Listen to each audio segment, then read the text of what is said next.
Look at that van there. Literally the sign just said get over out of the right lane, and that van decides it's a good idea to go around traffic in that lane. What a moron. Okay, I lost a wheel. Damn. It's a pretty bad day whenever you lose a whole wheel off your truck.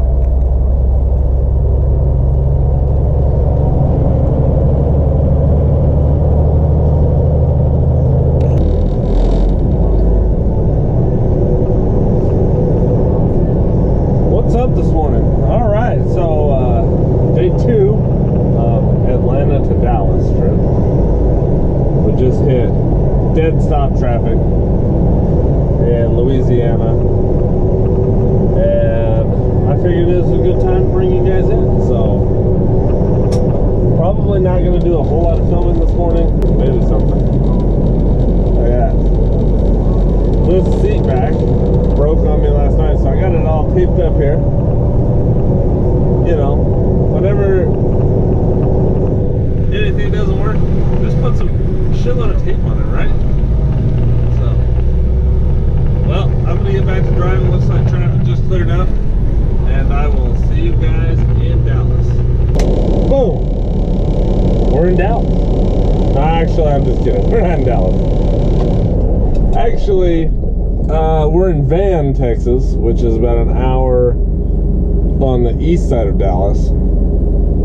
The fuel was getting a little bit low, and so I figured that we better check that. Don't need to be driving down the road and running out of fuel at the same time. So I was going to give you guys some time lapse. Let's see here. I was going to give you guys some time lapse of some windshield time. Kind of check out West Louisiana, East Texas, but as you can tell, it seems that I may have hit half the bugs in Texas, and you're welcome. This is after I cleaned it. I actually had it cleaned. You can see it. I honestly don't know how I met that many bugs at windshield level. I'm gonna jump out here, check the fuel. I also noticed, well, I'll be damned, we have another damn coolant leak.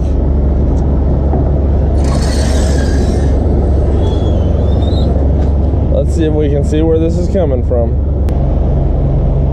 Look at how nasty the front of this truck looks. Good God, man.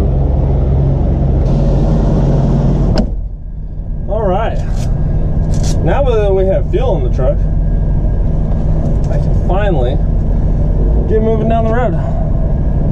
So Dallas, here we come. Whoa, now that was a trip. Alright, so we're still not in Dallas, but we're on the outskirts of Dallas.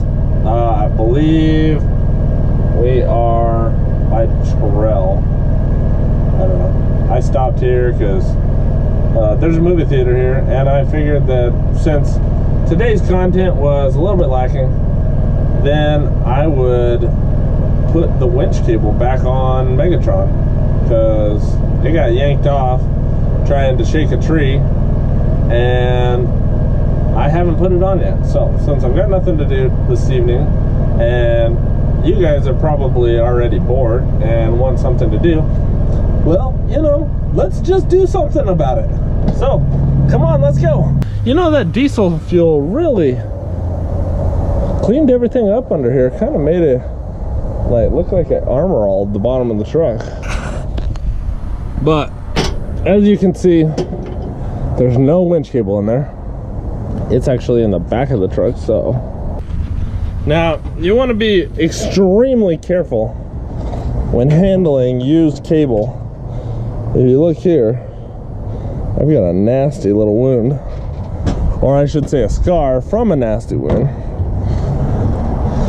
What happened was, I was working as a tow truck driver, and I got poked by a winch cable, and I got a strep infection in my finger, and that put me in the hospital for 8 days. They had to surgically remove the meat. Oh, here's a potato gun. This one too. Anyway, they had to surgically remove the meat off of the top of my knuckle, and that is one of the most painful things that's ever happened to me.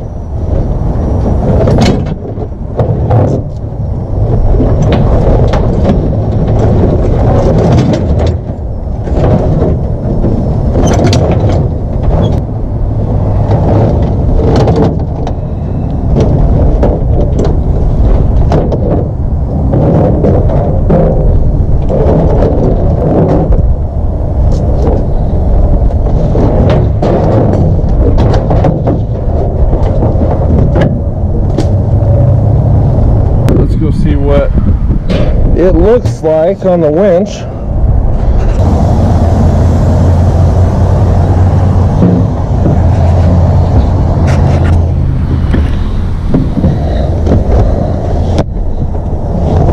Got the winch controller.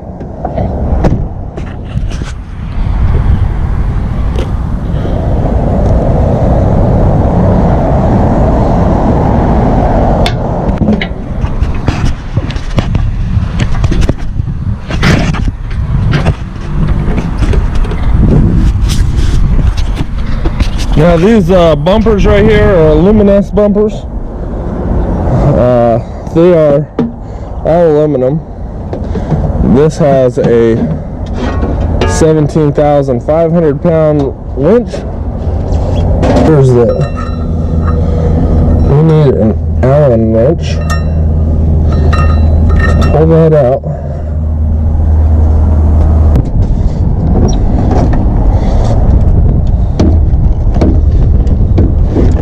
I may need a round punch. Is get this ring terminal round again so that I can put the cable in it. Alright. So I'm just going to tighten it in place here so it doesn't move around, and so I can use this chisel. Just try to tap a little hole in it.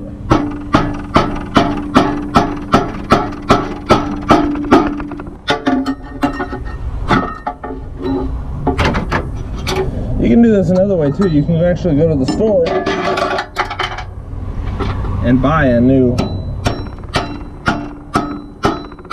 ring terminal, which might be a little faster, a little bit easier, but I'm nowhere close to a store that would sell a ring terminal like this, so it's much easier for me to do it this way.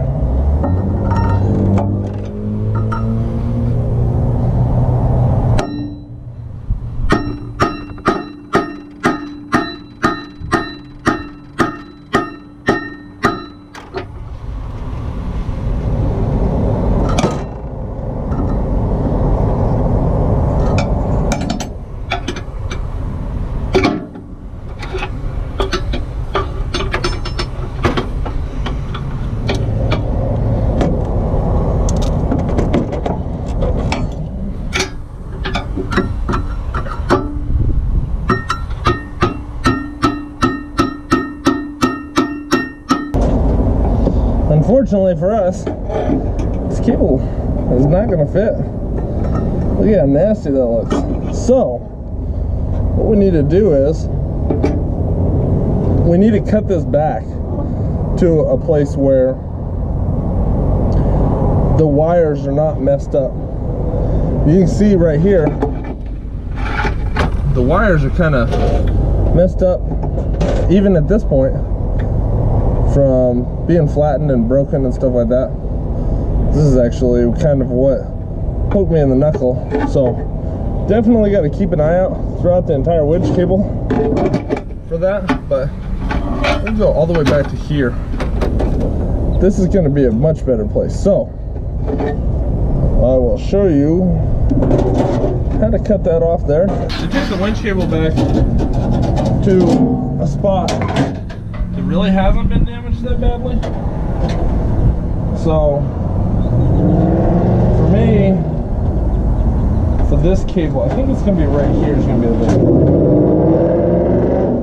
hey, keep it down. Damn Mustang drivers. It's a good thing that there's not a crowd around. Probably would have ended up hitting somebody. So, you're going to take the winch cable and you're going to wrap it. You get a nice wrap of electrical tape on this.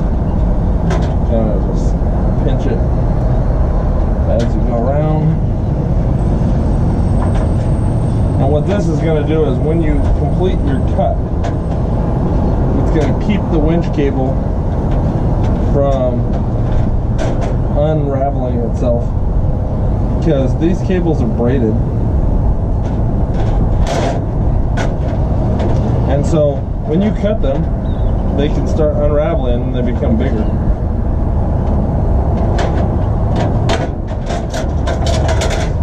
You want to make sure you don't cut on something that is important. So, grab a block of wood. Now this is much easier to do with a electric cutoff grinder.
So this project is not going well. I think I need a new ring terminal. So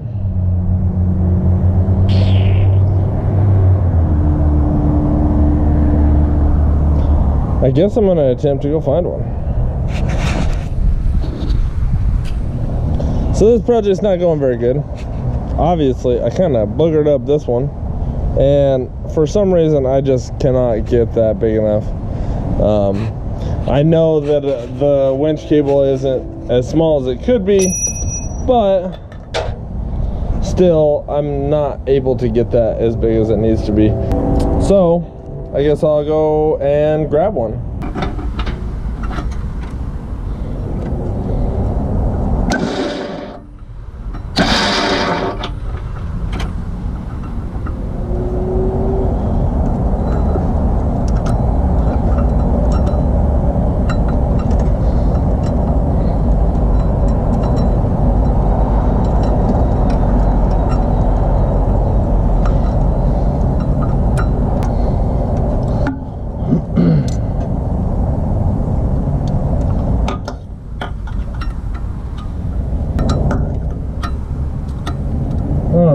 I'm gonna get that nice and snug. Sorry, it got dark on us. It took completely longer than I expected to cut that winch cable.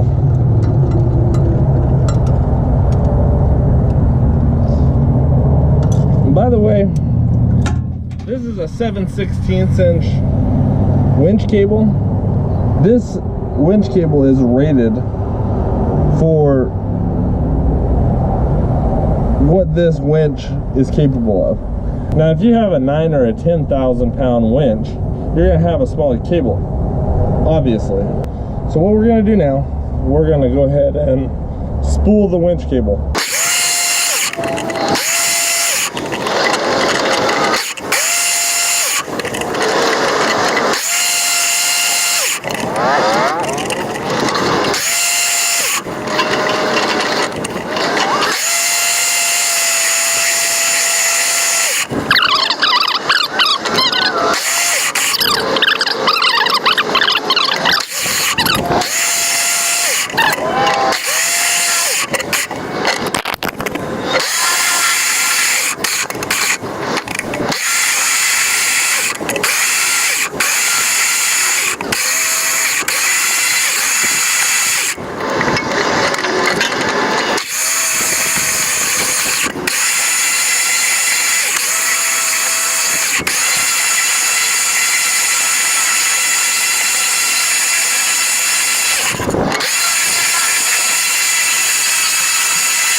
So I hope you liked that little segment I did on rewinding the winch.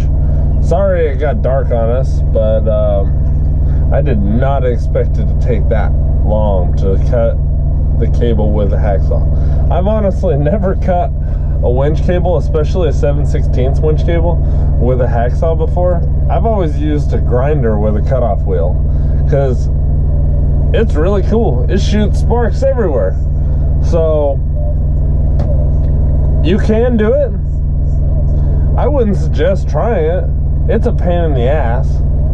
But if you're stuck with only a hacksaw, it'll work. Anyway, that'll do it for this video.